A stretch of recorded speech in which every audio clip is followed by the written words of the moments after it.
Hello बच्चा party. तो last class में असाइनमेंट आपको मिला था और उस असाइनमेंट से ही शुरू करते हैं बच्चों। ठीक है, तो ये है assignment. A disc shaped pulley has mass 4 kg and radius दिया हुआ है। It rotates freely on a horizontal axis, ऐसी एक्सिस है और ये पुली है और यूं घूम सकती है। ठीक है, a block of mass 2 kg hangs by string that is tightly wrapped around the pulley. इस पुली के चारों तरफ ऐसे धागा बांध रखा है बच्चों और ऐसे 2 kg वाला ब्लॉक लटका रखा है। What is the angular velocity of the pulley 3 seconds after the block is released? 3 second बाद ये कह रहा है कि एंगुलर वेलोसिटी क्या होगी। यार ये 3 सेकेंड बाद एंगुलर वेलोसिटी तो आप तभी निकाल पाओगे बच्चों जब आप इसका एक्सीलरेशन निकाल सको। बिना एक्सीलरेशन निकाले क्या आप ये बता पाओगे कि क्या स्पीड होगी या क्या एंगुलर वेलोसिटी होगी? तो देखते हैं कैसे करना है इस क्वेश्चन को। बहुत सारे मेथड बताए थे हालांकि मैंने।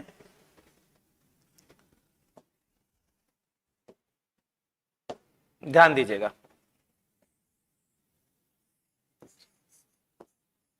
ये है ब्लॉक ऑफ मास m1 ले लेता हूं, इसको कैपिटल M ले लेता हूं, ऐसा करता हूं, इसको स्मॉल m और इसको कैपिटल M ले लेता हूं। ठीक है, और इसका एंगुलर एक्सीलरेशन अल्फा मान लेता हूं और इसकी एक्सीलरेशन हो जाएगा a बराबर r अल्फा, क्योंकि जो इस पुली का टेंजेंशियल एक्सीलरेशन होगा वही इस ब्लॉक का एक्सीलरेशन होगा। ठीक, अच्छा, अब इसके सेंटर के अबाउट टॉर्क देते हैं। अगर मान लीजिए टेंशन T है तो T इंटू आर बराबर mr square by 2 into alpha.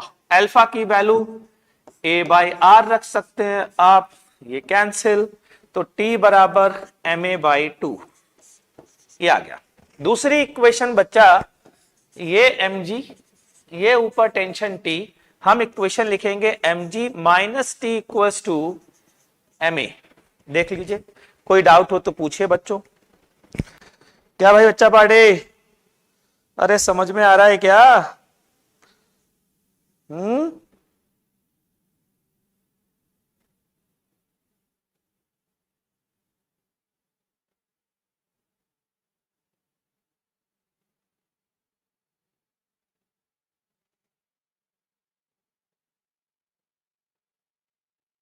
ठीक है, तो दोनों को ऐड कर दे, चेक कर लीजिए भाई सही है कि नहीं है। कोई बताएगा बच्चा चेक सही है कि गलत है? तो यहां से ये कैंसिल, mg बराबर आता है बच्चों 3 बाई 2 ma, m से m कैंसिल और एक्सीलरेशन की वैल्यू मैं इस साइड लिख देता हूं बच्चों 2g बाई 3, ये है एक्सीलरेशन की वैल्यू। अच्छा, एक बात और है, एक गलती मैंने कर दी है। पता है क्या गलती की है मैंने? गलती ये की है कि जो पुली का मास है ना उसको कैपिटल M से डिनोट कर देता हूं और ये जो मास है ये कैपिटल Ma बाई 2 और ये मास जो है ना स्मॉल m बच्चों mg माइनस टी और ये वाला ये स्मॉल m है। यहां पर एक गलती मैंने की है, तो इस इक्वेशन को दोबारा लिखता हूं। ये इक्वेशन आएगी mg, ठीक है, t से t तो कैंसिल होगा ही होगा, m by 2 plus small m into a। अब जरा वैल्यू डाल देते हैं बच्चों। कुछ मैसेज आए बच्चों के, गुड इवनिंग, गुड इवनिंग बच्चा, good evening, good evening, good evening. चलिए, m स्मॉल m की वैल्यू कितनी है 2 kg, तो ये आ गया 20। कैपिटल M की वैल्यू 4 kg तो 2 आ गया, 4 बाई 2 2, स्मॉल m की वैल्यू भी 2 इंटू एक्सीलरेशन, तो एक्सीलरेशन की वैल्यू आती है 5 मीटर पर सेकेंड स्क्वायर। ठीक, ये आ गई वैल्यू एक्सीलरेशन की। ठीक है भाई, अच्छा, अब आते हैं हम लोग बी पार्ट पे। Find the speed of block after falling 1.6 metre, assume the system starts from rest. 1.6 metre नीचे गिरने के बाद क्या वेलोसिटी होगी? तो एक्सीलरेशन आ चुका है v स्क्वायर बराबर u स्क्वायर प्लस 2ah लगा दीजिए और आंसर निकाल लीजिए। सेकेंड क्वेश्चन पे आते हैं। Particle of mass m is moving horizontally at a speed v perpendicular to a uniform rod of length d and mass m 6 small m, ठीक है। The rod is hinged at center O and can freely rotate in horizontal plane, ये horizontal plane है, ऐसा class में question last time पर किया था। ठीक है, the hinge is frictionless, the particle strikes and sticks to the end of the rod, the angular speed of the system just after the collision is. ये question तो जरूर करेंगे, और सही बताऊं तो ये इलस्ट्रेशन तो मैं वैसे भी लेता, तो क्यों ना यहीं पर ही काम कर लिया जाए। ठीक है बच्चों, तो ये m मास है जिसकी वैल्यू है 6m, 6 times of the mass of the particle. v velocity से एक एंड पर पार्टिकल आ रहा है, ये d है, d की वैल्यू चेक करिए, क्या दी है कहीं पर?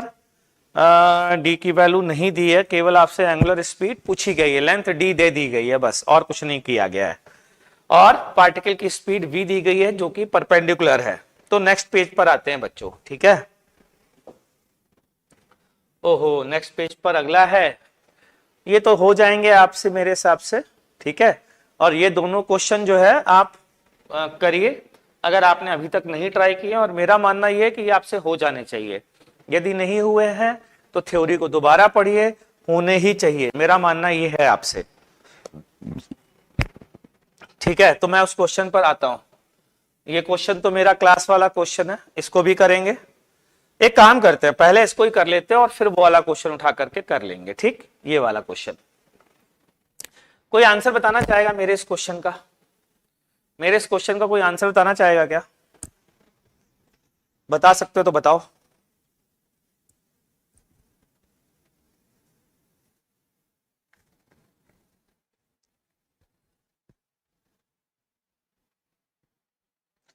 देखिए भाई हर्ष बाबू, अगर आप 12th में हैं, आप पहले से थोड़ा पढ़ चुके हैं, तो आप आज ही से ये लेक्चर ज्वाइन कर सकते हैं।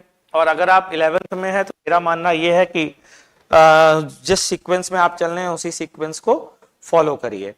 एक क्वेश्चन आया सर कितना टाइम लगेगा, तो बेटा अभी आज फिक्स एक्सिस रोटेशन चल रहा है, एक क्लास और लगेगी फिक्स एक्सिस रोटेशन में, उसके बाद CRTM स्टार्ट हो जाएगा, और CRTM में करीब 6 लेक्चर लगेंगे। मैं पहले भी बता चुका हूं, फिर से बता रहा हूं, इसको 1.5 घंटे की क्लास जब दी जाती है तो ये 18 लेक्चर अलॉटेड हैं रोटेशन को, ठीक है। तो उसके हिसाब से मैं 1 घंटे की क्लास ले रहा हूं, तो कह सकते हैं 18 के आसपास या उससे थोड़ा ज्यादा लग सकता है। 11th में हो तो बेटा मत करो। चलिए, मेरे क्वेश्चन का आंसर कोई बता सकता है? SK बाबू, हर्ष गर्ग, आप तो पहली बार पढ़ रहे हैं तो मत पढ़िए, मतलब अगर 11th में है तो चलिए आंसर बताइए फटाफट इस क्वेश्चन का जो मैंने लास्ट क्लास में दिया था, अगर बता सकते हैं तो बताइए।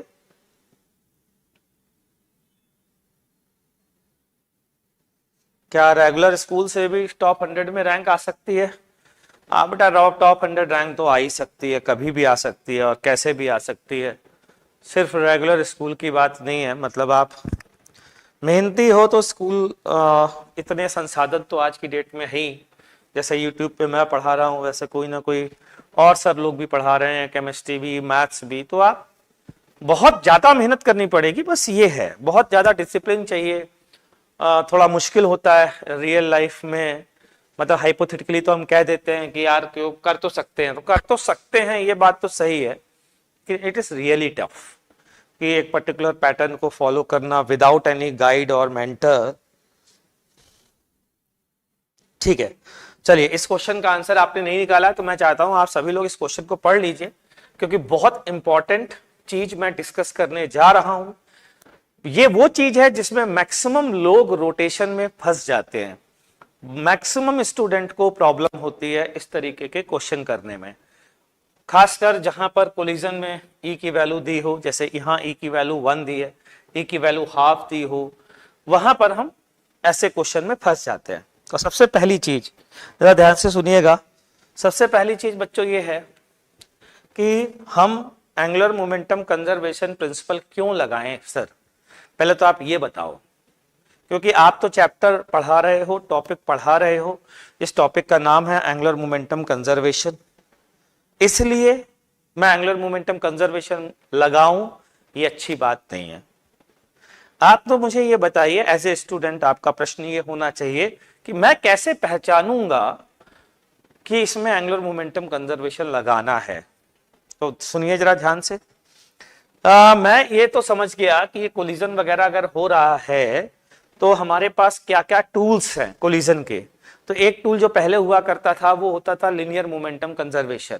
तो मैंने सोचा क्या मैं लीनियर मोमेंटम कंजर्वेशन लगा सकता हूं, तो आंसर आया नहीं लगा सकते हैं। कि क्यों नहीं लगा सकते हैं? कि आंसर आया इसलिए नहीं लगा सकते हैं कि ये जो हिंज है ना, ये एक्सटर्नल फोर्स लगाएगा। मैंने कहा कैसे पता एक्सटर्नल फोर्स लगाएगा? मैंने कहा उल्टा सोचो, कैसे पता एक्सटर्नल फोर्स नहीं लगाएगा? लगा तो सकता ही है ना। तो क्या गारंटी ले सकते हैं कि मैं लीनियर मोमेंटम कंजर्वेशन लगाऊं? नहीं ले सकते। पहली चीज, ध्यान से सुनते जाना। दूसरी चीज ये बताइए, अगर मैं सिस्टम लूं,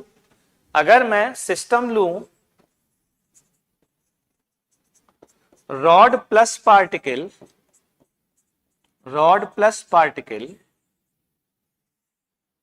सिस्टम लूं रॉड प्लस पार्टिकल, तो इस सिस्टम पर जो एक्सटर्नल फोर्स लग रहा है वो केवल और केवल किसके थ्रू लग रहा है? क्या आप बता सकते हैं किस जगह के थ्रू लग रहा है, किस पॉइंट के थ्रू लग रहा है? क्या आप ये बात देख सकते हैं? तो मेरे हिसाब से एक ही जगह एक्सटर्नल फोर्स लग रहा है। ध्यान से सुनना, बस यहीं पर सबसे इंपॉर्टेंट बात आने वाली है बच्चों, जो जेई एडवांस के पॉइंट ऑफ व्यू से बहुत इंपॉर्टेंट है।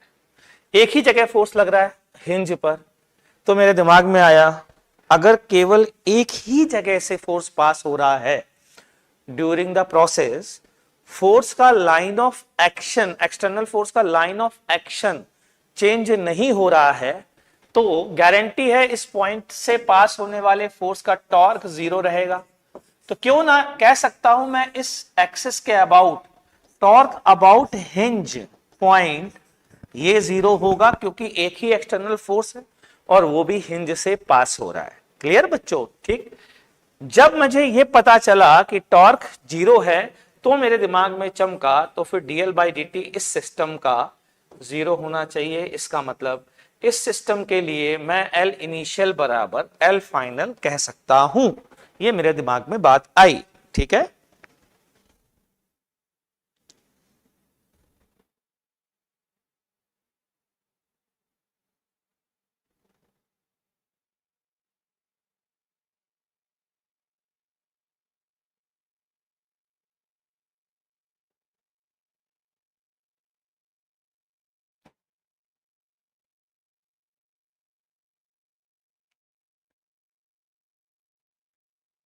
ठीक है।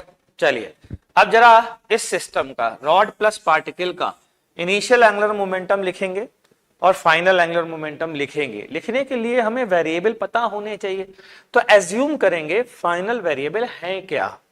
तो अगले डायग्राम में मैं आपको जो बात बता रहा हूं वो आप सभी को ध्यान रखनी है आज के बाद बच्चों, और वो ये कि जब भी कोलिजन विद रॉड हो तो हमेशा दो डायग्राम बनाएं, एक जस्ट बिफोर डायग्राम और दूसरा जस्ट आफ्टर डायग्राम।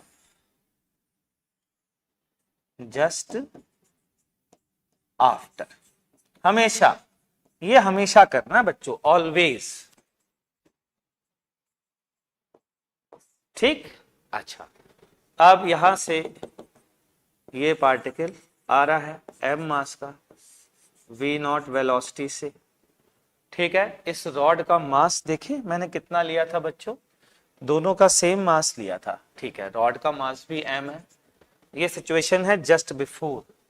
ठीक है, जस्ट आफ्टर पार्टिकल मान लेते हैं टकराने के बाद पार्टिकल की वेलोसिटी बच्चों हो गई v1। ठीक है, और रॉड घूमने लगी ओमेगा से, ये मान लिया। तो ये जस्ट बिफोर डायग्राम है, ये जस्ट आफ्टर डायग्राम है, ये आपको हमेशा बनाना है। मैंने लिख दिया है ऑलवेज। ठीक। अब हिंज वाले पॉइंट के अबाउट एंगुलर मोमेंटम कंजर्वेशन लगाएंगे। आप पूछेंगे क्यों, मैं बोलूंगा मैं रीजन बता चुका हूं आपको, ऑलरेडी बता चुका हूं कि नहीं बता चुका हूं भाई? ठीक। अच्छा, तो ध्यान से सुनिएगा।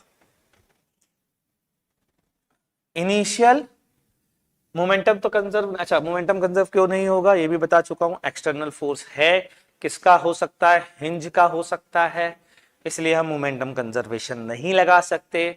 चूंकि ये गारंटी है हिंज का फोर्स हिंज से ही पास होगा, तो हिंज के अबाउट टॉर्क 0 होगा, तो हम एंगुलर मोमेंटम कंजर्वेशन लगा सकते हैं। ठीक है, तो लगाते हैं। इस पॉइंट के अबाउट। इनिशियली रॉड रेस्ट पर है तो केवल पार्टिकल का आएगा और वो आएगा mv0 L। अब यहाँ की बात करते हैं बच्चों, तो पार्टिकल का कितना हो जाएगा mv1L प्लस रॉड का कितना हो जाएगा इसके अबाउट, अगर रॉड ये ओमेगा से घूम रही है तो इसके about I omega ml²/3 into omega. यहां से ml कैंसिल हो गया और ये आ गया v0 बराबर v1 प्लस L ओमेगा/3, इक्वेशन 1 ये आ गया। ठीक, अच्छा एक बच्चा मेरे से क्वेश्चन पूछ रहा है, सर मैं एग्जाम में जब बैठता हूं तो ब्लैंक हो जाता हूं, मैं क्या करूं? सब हो जाते हैं, उसे एक्सेप्ट करो। ब्लैंक दुनिया में हर कोई ब्लैंक हो जाता है और उसको स्वीकार करो कि हाँ ब्लैंक हो जाता हूं। अब क्या 3 घंटे तो ब्लैंक नहीं रह सकते हो जाओ, कोई बात नहीं, थोड़ी देर पॉज दो। हाँ ठीक है ब्लैंक हो गया हूं, चलो आप धीरे धीरे धीरे धीरे इससे उबरता हूं, उससे आगे बढ़ो। 3 घंटे थोड़ी ब्लैंक रह सकते हो, हड़बड़ाओ नहीं। ब्लैंक रहने के बाद यूं उसको एक्सेप्ट करो कि सब लोग थोड़ी देर के लिए ब्लैंक होते हैं, घबराहट में हो जाओ, तुम भी ब्लैंक हो जाओ। ऐसे सोचो हाँ ठीक है ब्लैंक हो, थोड़ी देर पड़े रहो। उसके बाद चलो अच्छा देखते हैं भाई पहला क्वेश्चन, आराम से देखो, उसके बाद करो, अपने आप चीजें नॉर्मल हो जाएंगी। आप अगर ये बार बार सोचोगे कि ब्लैंक नहीं होना है, ब्लैंक नहीं होना है, ऐसे हड़बड़ाओगे तो ब्लैंक जरूर हो जाओगे। ये ह्यूमन टेंडेंसी है। आप आंखें बंद करके सोचो कि काला बंदर नहीं सोचना है, तो विश्वास मानिए आंखें बंद करने के बाद काला बंदर ही सोचोगे। तो इसको स्वीकार करो जो भी चीजें हो रही हैं। ठीक है, मैं वापस आगे बढ़ रहा हूं। अब मैं बीच में नहीं बता पाऊंगा यार, सॉरी टू से, मुझे फिजिक्स पे फोकस करना है यहां पर, इसलिए।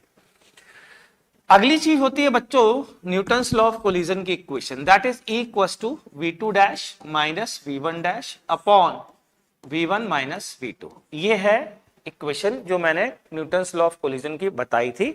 और यहां पर एक बात आपको और बताई थी, और वो ये बताई थी बच्चों कि these R component of final and initial velocities of points of impact. जो पॉइंट ऑफ इंपैक्ट है उनकी वेलोसिटी के वो कंपोनेंट जो इंपैक्ट लाइन के अलोंग हैं।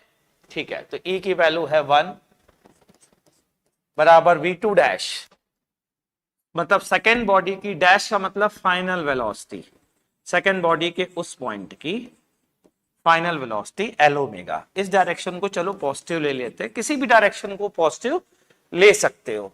तो ये हो गया L ओमेगा माइनस v1 मतलब डैश का मतलब final velocity of point of contact, point of impact of first body along the line of impact। तो यहां तो पूरी की पूरी v1 इसी के along ही है, तो minus v1 divided by v1। v1 का मतलब डैश नहीं लगा, डैश नहीं लगा का मतलब ये हुआ कि कोलिजन के पहले वाली वेलोसिटी। तो कोलिजन के पहले वाली वेलोसिटी कितनी हो जाएगी बच्चों v0 माइनस v2 कितना हो गया 0।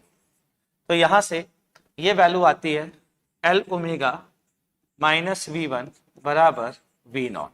देख लीजिए ध्यान से, तो 2 इक्वेशन हमारे पास आ चुकी हैं। इन 2 इक्वेशन की मदद से ये आ गई v1 प्लस L ओमेगा/3 बराबर v0। इसको ऐड कर देते हैं और ये आ जाती है 4L ओमेगा/3 बराबर 2v0। और यहां से ये वैल्यू आ रही है ओमेगा बराबर 3v0 अपॉन 2L, ये आ गई ओमेगा। ठीक, ये है angular velocity of the rod. ठीक है बच्चों, देख लीजिए, कोई डाउट हो तो पूछ लीजिए। और ओमेगा की वैल्यू अगर मैं वापस यहां रख दूं तो मुझे v1 की वैल्यू बच्चों आ जाएगी। चलिए साहब v1 की वैल्यू भी निकाल लेता हूं। तो v1 बराबर v0 माइनस L ओमेगा/3, तो यह आ जाएगी v0 है ना बाई 2, क्योंकि बाई 3 जो है वो ये वाले 3 से कैंसिल हो जाएगा भाई। ठीक, तो ये वाला 3 ये वाले 3 से कैंसिल हो गया, ये ऊपर आ रहा है ये नीचे आ रहा है तो वो कैंसिल हो गया, तो बचा कितना v0/2। तो फाइनली ये वाले पार्टिकल की वेलोसिटी होगी v0/2 और ये वाले जो ओमेगा है रॉड का वो होगा 3v0/2l। जरा मेरी बात पर ठप्पा लगाओ, मतलब मुझे बताओ कि ये कैलकुलेशन सही है कि गलत।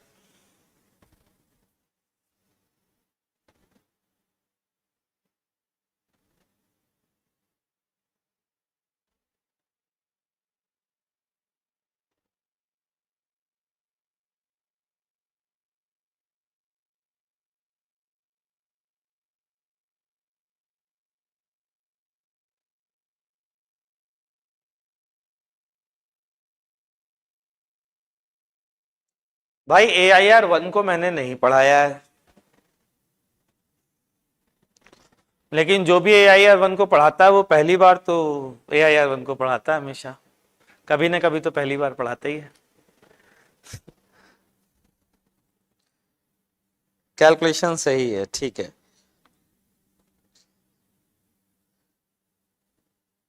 हाँ, आप टॉपर भी ब्लैंक हो सकते हैं, और इस रेगुलर स्कूल से भी रैंक निकाली जा सकती है। ठीक है, चलिए अगले क्वेश्चन पर आ रहे हैं। मैं ये क्वेश्चन आपको दे रहा हूं क्योंकि मेरी नजरों में ये क्वेश्चन बहुत इंपॉर्टेंट है आप सबके लिए, तो ट्राई करिए और मुझे आंसर निकाल के बताइए। क्वेश्चन है बच्चों ये, आपको 2 मिनट का टाइम दूंगा बस, इससे ज्यादा नहीं दे पाऊंगा। जो बताया है वही अप्लाई कर देना, ठीक है। यहां पर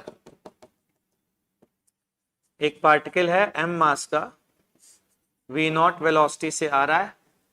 ये रॉड है कैपिटल M मास की और लेंथ है L। ध्यान रखिएगा कैपिटल M मास की है, ठीक है। If just after the collision,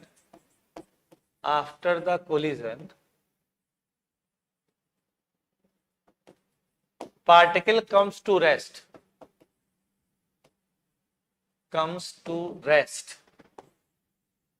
value of E is half। चलिए शुरू हो जाइए, जरा बताइए, बहुत इंपॉर्टेंट है।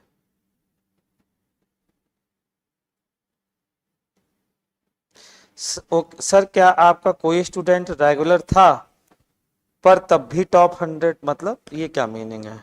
बहुत सारे बेटा, मतलब 60-70 स्टूडेंट ऐसे होंगे जो रेगुलर मैंने पढ़ाए और टॉप 100 में आए बेटा।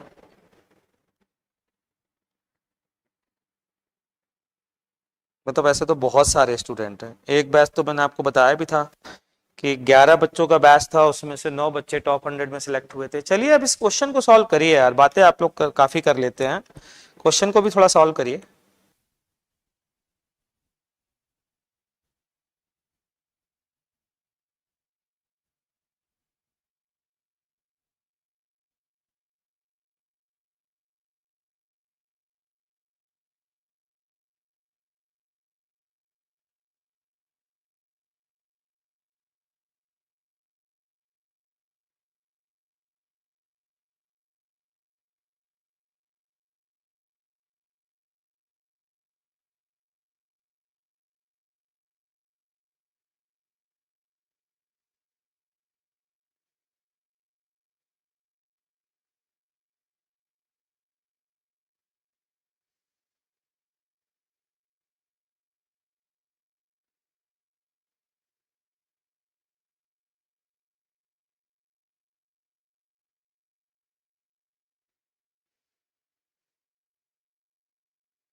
हाँ भाई, बाकी बातें तो आपने बहुत पूछी है, मैंने क्वेश्चन पूछा है, SK ने केवल आंसर दिया है।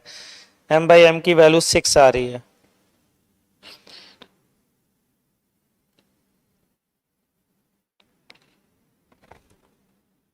सर मैं आपसे YouTube से पढ़ूं या अनअकैडमी से? राहिल सिंह, चाहे जिससे पढ़ो यार, पढ़ो पढ़ो, बस इंपॉर्टेंट ये है भाई, है ना, किसी से पढ़ो। एक बच्चे ने केवल आंसर दिया है, बाकी सब लोग जो है वो बातें तो कर रहे हैं लेकिन आंसर नहीं दे रहे हैं। दूसरे बच्चे ने भी आंसर दिया है, मनीषा ने।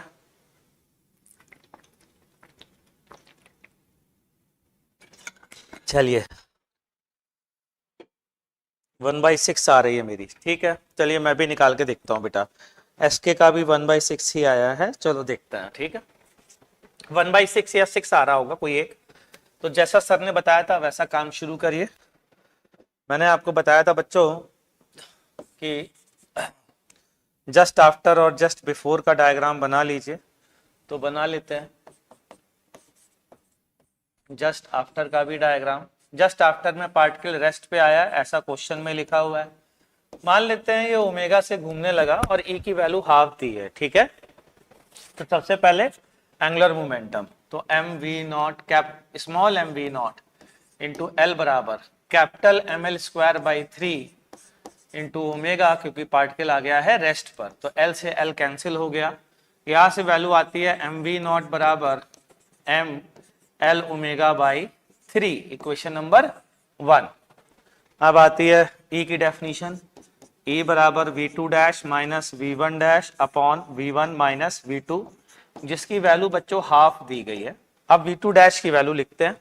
v2 डैश मतलब सेकेंड बॉडी के पॉइंट ऑफ इंपैक्ट की velocity along the line of collision, that is L omega, minus v1 dash rest पे आ गया है तो 0 अपॉन v1 मतलब v नॉट, माइनस v2 मतलब उस पॉइंट के रॉड के उस पॉइंट की वेलोसिटी, ठीक है। अब यहां से बच्चों इस जगह से एक और इक्वेशन आती है v नॉट बराबर 2l ओमेगा, तो यहां पर अगर मैं वैल्यू रख दूं l ओमेगा की या v नॉट की तो काम बन जाएगा। तो m इंटू वी नॉट की वैल्यू 2l ओमेगा बराबर capital M l omega by 3, l omega से l ओमेगा कैंसिल और capital M by small m की वैल्यू 6 आ रही है, जो कि एसके ने बोला था।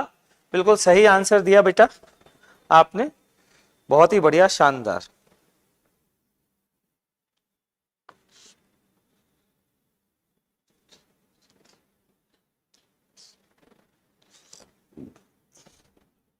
Sir I am an offline Kota student, I am facing a problem. बेटा मैंने क्यूआर कोड लगा रखा है आपकी क्लास में, जिसमें आप डायरेक्ट अपनी प्रॉब्लम लिख करके मुझ पर पहुंचा सकते हो। मैं उसको पढ़ूंगा और आपकी प्रॉब्लम को पक्के से सॉल्व करूंगा, ठीक है। तो वहां डिटेल में अपनी प्रॉब्लम को बता दीजिए। आप ज्यादा डेप्थ में कहाँ पढ़ा रहे हो? ज्यादा डेप्थ में दोनों जगह पढ़ा रहा हूँ, कहीं पर भी मैं इस बात का नहीं ध्यान देता हूँ कि डेप्थ क्या है। यार सही फिजिक्स है, डेप्थ और अनडेप्थ से कोई मतलब होता नहीं है, ठीक है। चलिए हम आगे बढ़ते हैं और एंगुलर मोमेंटम कंजर्वेशन प्रिंसिपल के और एग्जाम्पल देखते हैं, ठीक है। अगला एग्जाम्पल देखिए जरा, ये है एक रिंग, ये एक रिंग है जो कि अपने वर्टिकल डायमीटर के about omega naught angular velocity से घूम रही है पहले से ही। तो रिंग मतलब छल्ला ऐसे गड़गड़ गड़गड़ गड़गड़ गड़गड़ गड़गड़ गड़गड़ अपने वर्टिकल डायमीटर के अबाउट घूम रहा है, ठीक है। इसकी रेडियस आप ले लीजिए r और रिंग का मास है कैपिटल M। रिंग पर दो पार्टिकल बिल्कुल टॉप मोस्ट पॉइंट पर स्मॉल m मास के बैठे हैं, आपस में पार्टिकल बोल सकते हैं आप, इंसेक्ट बोल सकते हैं, गुटर घूम कर रहे हैं, आपस में गपशप मार रहे हैं। ये दोनों इंसेक्ट जो हैं बिल्कुल ऊपर बैठे हैं यहां पर, ठीक। और ये पूरा का पूरा सिस्टम ओमेगा नॉट से घूम रहा है। किसी वजह से दोनों में बात विवाद हो जाता है और एक दूसरे से नाराज हो जाते हैं। ये दोनों इंसेक्ट जो यहां पर बैठे हैं ना बच्चों, थोड़ा सा ऐसे टांगे भी निकाल देता हूं ताकि फील आए भाई इंसेक्ट है, ठीक है। तो बात विवाद हो जाता है, लड़ाई हो जाती है, दोनों एक दूसरे की शक्ल देखना पसंद नहीं करते हैं और कहते हैं कि यार मुझसे बिल्कुल दूर हो जाओ, जितना दूर हो सकते हो। जब ये बोलते हैं तो भाई दोनों लोग को झटका लगता है और दोनों लोग जितना दूर हो सकता है उतना दूर जा सकते चले जाते हैं। रिंग को छोड़ के जा नहीं सकते, ये इनकी मजबूरी है। वो मजबूरी मैं क्वेश्चन पूछने वाले ने लगाई है या मैंने लगाई है, आप कह सकते हैं।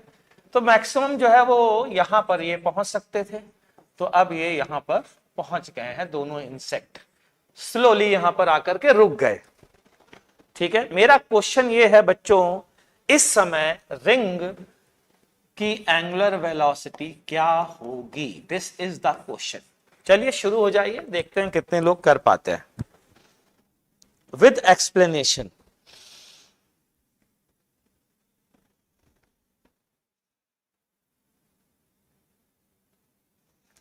SGM सो सर शेड्यूल में 6 दिसंबर है, किस चीज के शेड्यूल में क्या चीज 6 दिसंबर है?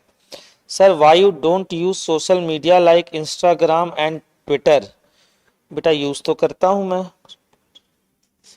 पर अब बोल रहे हैं 31 दिसंबर, वो भी ट्राई किया पर नो रिप्लाई। किस चीज की बात कर रहे हो बेटा? SGM SO मुझे आप बताइए बेटा, मैं समझ नहीं पाया आपकी बात बच्चा।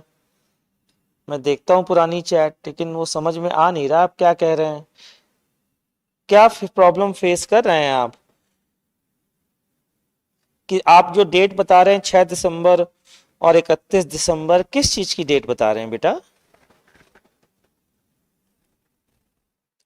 SK बस पढ़ रहा है सिंसियरली, मुझे बहुत खुशी है कि SK जो है वो सिंसियरली पढ़ रहा है और उसने आंसर निकाला है omega naught divided by 4m + m,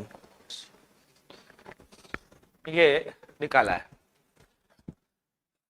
ठीक है भाई, जरा ध्यान से सुनना, बहुत इंपॉर्टेंट चीज बताने जा रहा हूं। इंपॉर्टेंट क्यों है कि लोग इसका आंसर तो निकाल देते हैं लेकिन इसके एक्सप्लेनेशन में गड़बड़ करते हैं, इसलिए ये इंपॉर्टेंट है भाई। ये एक्सेस ऑफ रोटेशन है, ठीक।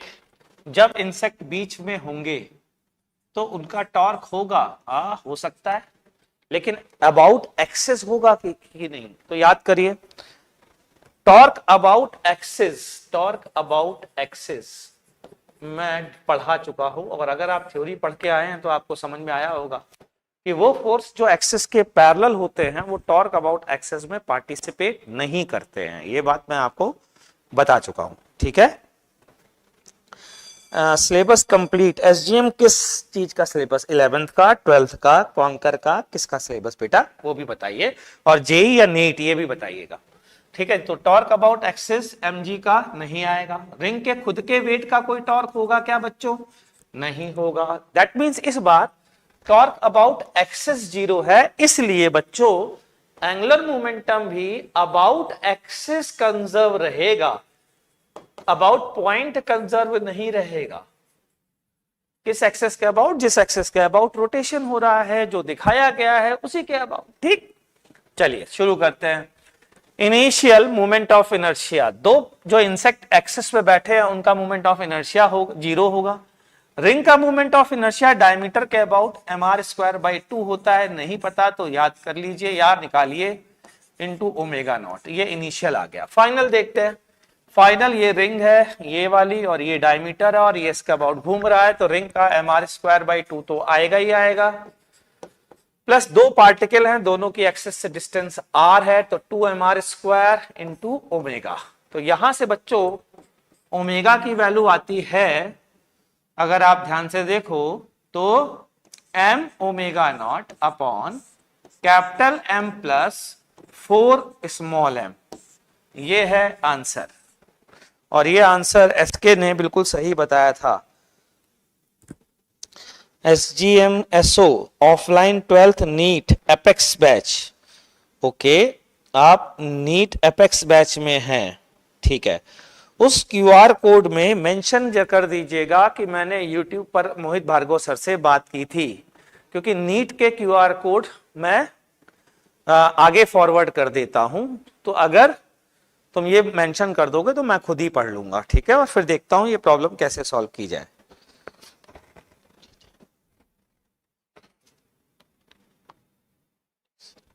आ गया भाई आंसर, ठीक है।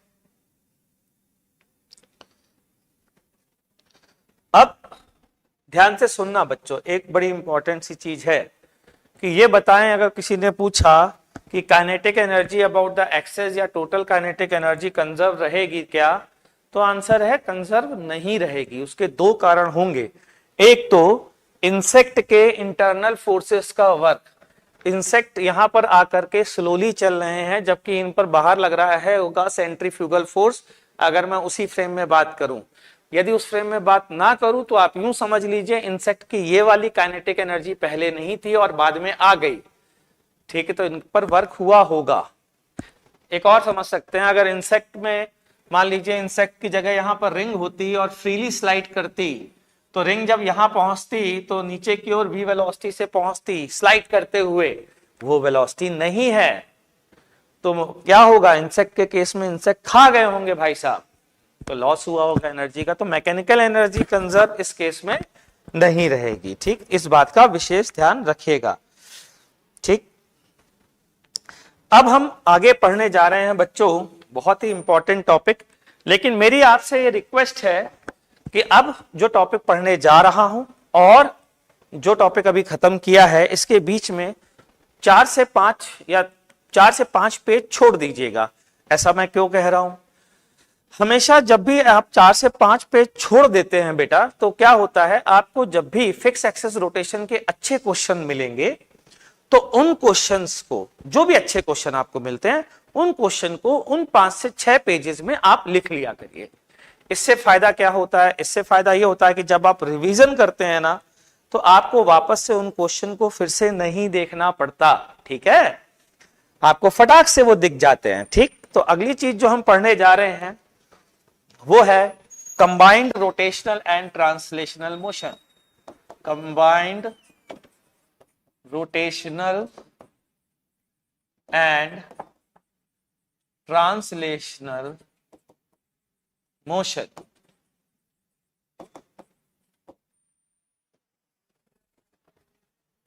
नेक्स्ट क्लास में मैं एंगुलर मोमेंटम कंजर्वेशन का कोई क्वेश्चन अगर मुझे और नया मिलेगा तो मैं आपको क्लास में डिस्कस करूंगा। ठीक है, चलिए हम आगे बढ़ते हैं। एक बड़ी इंपॉर्टेंट बात है, पता है, हम सब सारी किताबें जो हैं वो combined rotation and translational motion बोल तो देती हैं, लेकिन वो ये नहीं बताती कि हमारे सिलेबस में combined rotational and translational motion actual में नहीं है। हमारे सिलेबस में सिर्फ और सिर्फ एक हिस्सा है combined rotational and translational motion का, और वो हिस्सा कहलाता है plane motion of rigid body. Plane motion of rigid body, ये एक बहुत ही इंपॉर्टेंट बात है जो मैं आपको बता रहा हूं कि सब कुछ हमारे सिलेबस में नहीं है।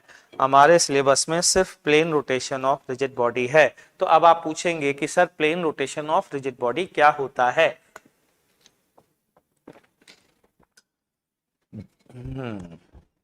बताता हूं भाई, बताता हूं plane rotation of rigid body क्या होता है। तो पहले लिख लेते हैं फिर समझाता हूं, ठीक है, ताकि आपके पास नोट्स बन जाए। In this kind of motion, in this kind of motion, each point of rigid body, each point of rigid body moves in a plane, in a plane which is parallel to plane of motion of other particles, motion of other particles on rigid body, on rigid body. ठीक है बच्चों, ये तो लिखने की बात है, अभी समझाने की बात नहीं आई है। ठीक है,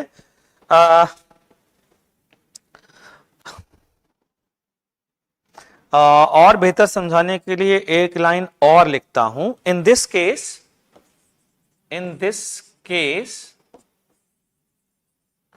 plane formed as a result, plane formed as a result of cutting the result of cutting the rigid body,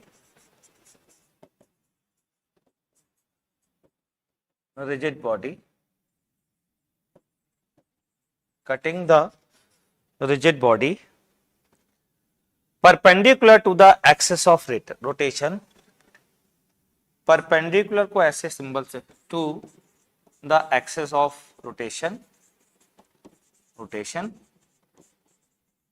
remain parallel to itself, remain parallel to itself, parallel to itself। ठीक है भाई, तो समझ में कम आया कोई बात नहीं, मैं समझाता हूं तो समझ में अब आएगा। ये तो हो गई लिखने की बात, अब मैं समझाने की बात करता हूं। बच्चों जरा समझने का प्रयास करिएगा।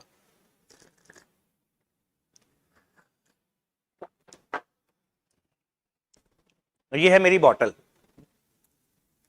ठीक है, उस बोतल को ध्यान से देखना।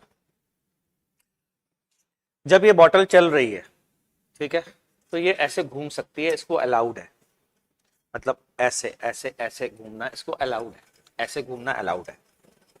और ऐसे घूमते घूमते आगे भी चले, यूं भी जाए, यूं भी जाए, यूं भी जाए, यूं भी जाए, यूं भी आए, यूं भी आए, सब अलाउड। लेकिन क्यों? क्योंकि यहां से एक प्लेन आप इमेजिन करो, कट करो, ठीक है, इस यहां पर मौजूद जितने भी पार्टिकल दिख रहे हैं आपको, जितने भी पार्टिकल, इनका प्लेन फिक्स होना चाहिए।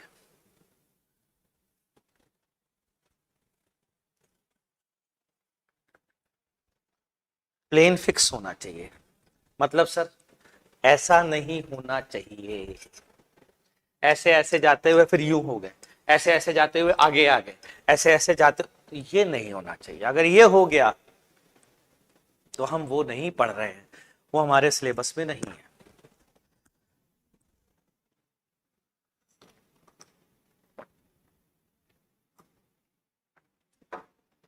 या फिर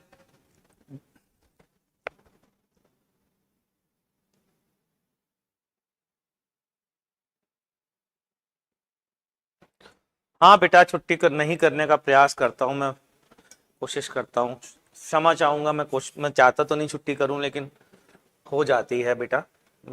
देखो जरा, ये मैंने इस बोतल को यूं मान लो फेंका, ऐसे फेंका, तो ये बोतल ऐसे जा रही, ऐसे, मतलब इस ये जो बोर्ड दिख रहा है, ठीक है, इसके हर पार्टिकल का मोशन, बोतल के हर पार्टिकल का मोशन अगर बोर्ड के प्लेन के पैरेलल है, तो ये घूम भी रहा है, आगे भी जा रहा है, तो हम कहेंगे this motion is plane motion. In such type of motion all particles, each and every particle of the rigid body moves in a plane, और प्लेन को भी फिक्स्ड प्लेन कर दीजिए, move in a fixed plane. ठीक है बच्चा,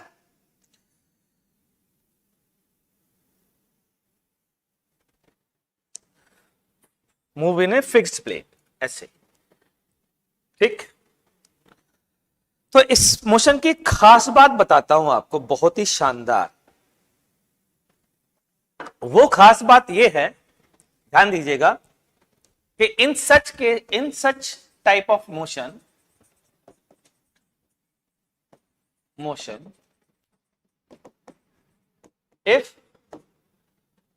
if we choose a frame associated with a particle on rigid body or with a point on rigid body,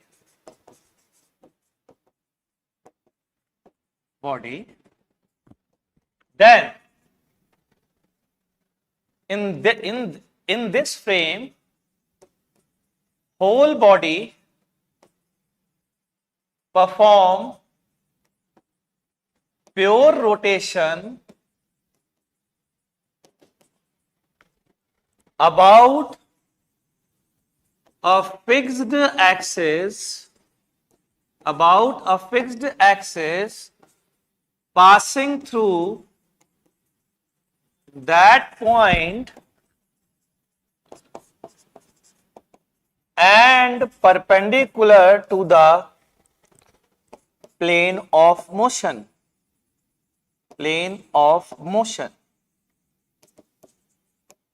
क्या है इसका मतलब? इसका मतलब जरा समझिएगा। इसका मतलब है बच्चा, मान लीजिए ये एक बॉटल है या यूं एक बॉटल है, मैंने इसको यूं फेंका ऐसे, और ये बॉटल ऐसे घूमती हुई जा रही है, ठीक है, ध्यान से सुनना।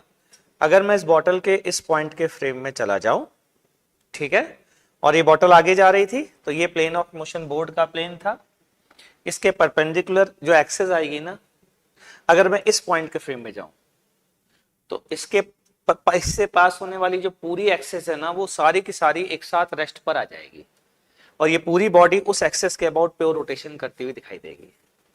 ठीक, तो ऐसे केस में किसी फ्रेम में जाने पर क्या दिखाई देता है, ऐसे केस में किसी पॉइंट के फ्रेम में जाने पर क्या दिखाई देता है, pure rotation about fix axis, about fix axis, fixed about fixed axis. और pure rotation about fixed axis क्या आप पढ़ चुके हैं, क्या आप पढ़ चुके हैं? तो फिर बचा ही क्या है इस टॉपिक में, खत्म हो गया ये टॉपिक। क्यों?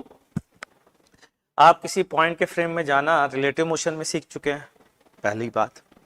दूसरी बात यह है कि अगर हम किसी पॉइंट के फ्रेम में जाते हैं तो बॉडी हमें उस पॉइंट से पास होने वाली एक्सिस के अबाउट प्योर रोटेशन परफॉर्म करती हुई दिखती है, वो हम पहले ही पढ़ चुके हैं रोटेशन अबाउट फिक्स एक्सिस में।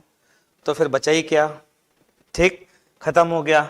लेकिन इतना आसान नहीं होता है, इसलिए हम क्वेश्चन लेकर के आपको समझाने का प्रयास करेंगे। ठीक है बच्चों, ध्यान से सुनिएगा जरा। और वो समझने के लिए मैं आपको क्या बताने जा रहा हूं, मतलब पहले मैं पढ़ाने जा रहा हूं kinematics of CRTM, kinematics of CRTM, combined rotation and translational motion, इसकी काइनेमैटिक्स बताने जा रहा हूं। ठीक है, तो काइनेमैटिक्स का मतलब वेलोसिटी के बारे में बात करेंगे, एक्सीलरेशन के बारे में बात करेंगे, इन सारी चीजों के बारे में बात करेंगे। तो ये समझने के लिए मान लीजिए ये कोई रिजिड बॉडी है, इस पर कोई पॉइंट 1 मैंने मार्क कर दिया, इसकी वेलोसिटी v है और ये ओमेगा से घूम रही है। ये जो मोशन, प्लेन का जो मोशन है ना, वो बोर्ड के पैरेलल है, ये मानते हुए सारे क्वेश्चन मैं करने वाला हूं। ठीक है, सारी एनालिसिस आपको यही मानते हुए बताऊंगा। ठीक बच्चों, अच्छा जी, ठीक है। मान लीजिए हमसे किसी ने कहा कि काइनेमैटिक्स का मतलब है कि आप एनालिसिस करके बताइए कि यहां पर कोई मौजूद पार्टिकल 2 है, यहां पर मौजूद कोई पार्टिकल 2 है, इसकी वेलोसिटी क्या होगी ये हमें आप बताइए। मैंने कहा ठीक है, जरा समझने की कोशिश करते हैं, ध्यान दीजिएगा। मैं कहा अगर मैं सर ने अभी भी थोड़ी देर पहले बताया है कि ये बॉडी ऐसे घूमती हुई जा रही है और इसके किसी पॉइंट के फ्रेम में चले जाओ अगर, तो उस बॉडी के अबाउट क्या दिखेगा, प्योर रोटेशन करती हुई बॉडी दिखेगी विद सेम ओमेगा। ठीक है, तो मैं मान लीजिए 1 के फ्रेम में जाता हूं, तो velocity of 2 with respect to 1 हमने पढ़ा है velocity of 2 minus velocity of 1। तो वेलोसिटी ऑफ 2 बच्चों क्या आएगी, velocity of 2 with respect to 1 plus velocity of 1। अच्छा, 1 के फ्रेम में जाने पर क्या दिखेगा हमको, pure rotation of body about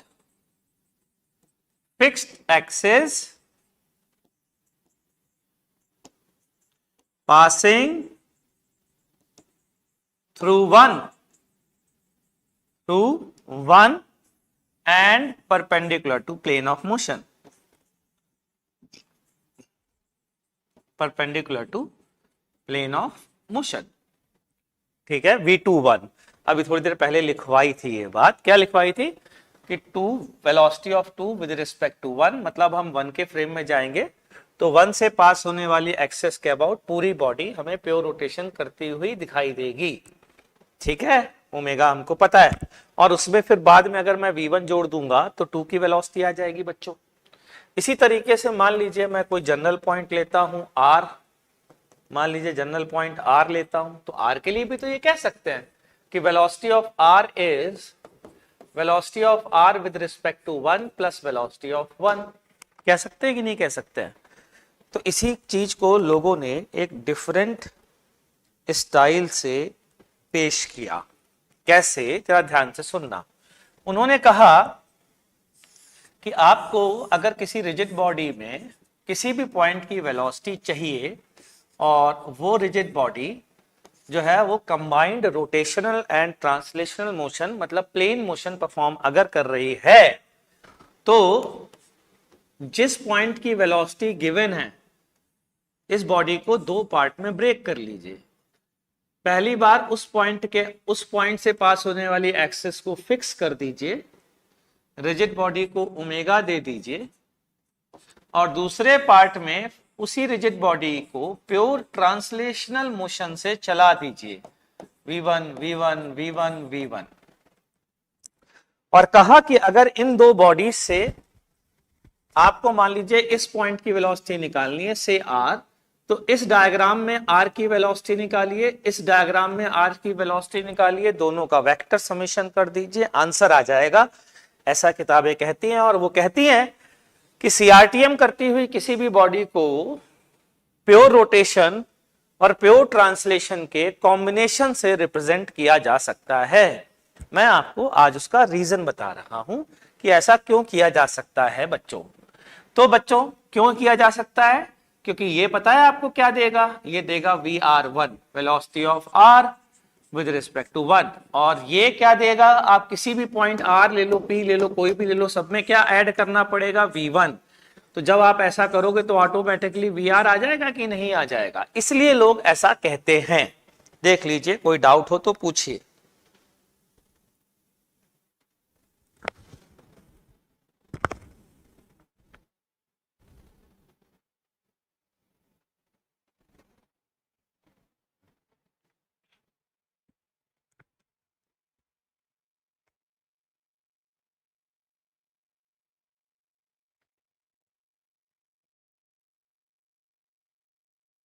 ठीक है बच्चों, चलिए हम आगे बढ़ते हैं और एक क्वेश्चन सॉल्व करते हैं इस चीज को और बेहतर समझने के लिए। तो मान लीजिए ये एक डिस्क है, डिस्क के सेंटर की वेलोसिटी बच्चों v दी गई है, यहां पर 4 पॉइंट है, पॉइंट 1 2 3 4, और ये बॉडी ओमेगा से घूम भी रही है। आपसे पूछा गया है कि अगर सेंटर की वेलोसिटी v है तो बताइए v1 v2 v3 v4 क्या होंगे, assuming horizontal direction as x and vertical direction as y axis. तो आई कैप जे कैप में आपको v1 v2 v3 v4 की वैल्यू बतानी है। चलिए शुरू हो जाइए।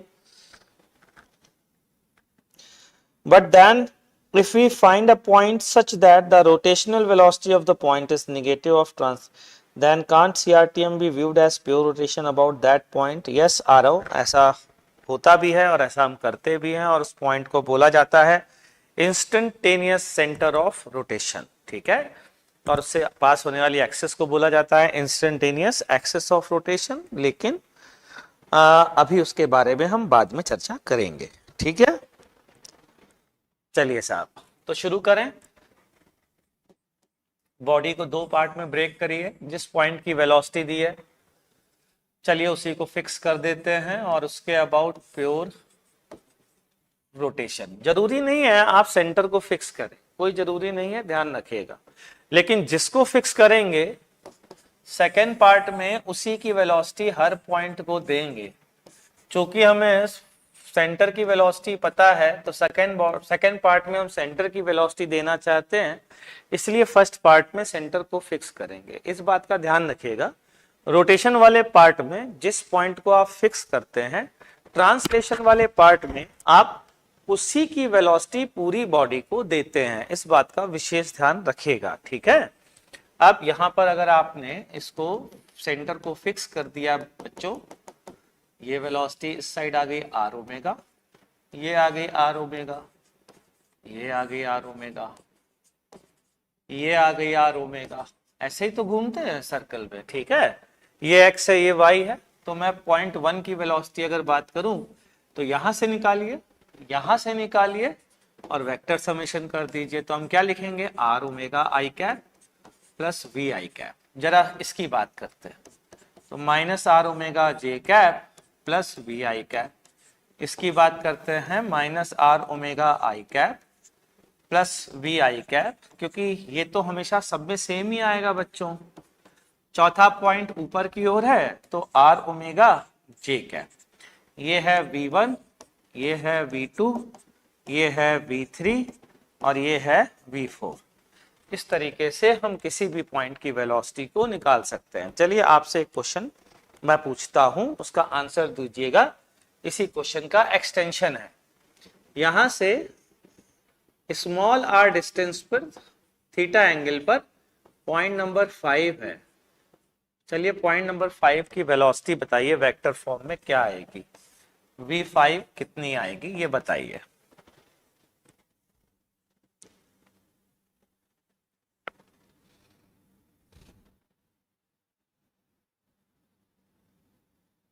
हाँ आरव, मैंने आपको बताया ना बेटा, ऐसा कर सकते हैं, बिल्कुल कर सकते हैं। और लेकिन उसके अबाउट टॉर्क एनालिसिस नहीं करनी चाहिए, इसका ध्यान भी रखते हैं। v5 की वैल्यू निकालूं? चलो देखो, यहां से 5 पार्टिकल की वेलोसिटी तो आनी है वी आई कैप, तो इसको तो पहले वी आई कैप लिख देते हैं। अब यहां से निकालते हैं, ये है वेलोसिटी इस डायरेक्शन में, ठीक है। इसकी वैल्यू है स्मॉल आर ओमेगा, ये एंगल है थीटा, ठीक।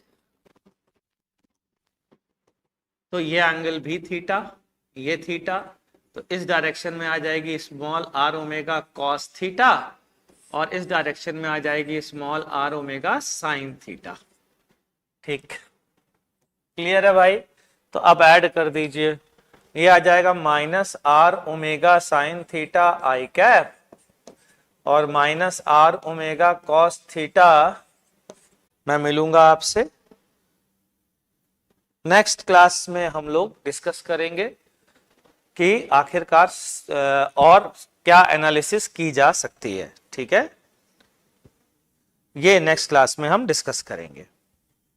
तो आज के लिए बस इतना ही, मिलते हैं नेक्स्ट क्लास में। सीआरटीएम की काइनेमेटिक्स को और बेहतर तरीके से समझने का प्रयास करेंगे। तब तक के लिए बच्चों टाटा बाय बाय, ठीक है।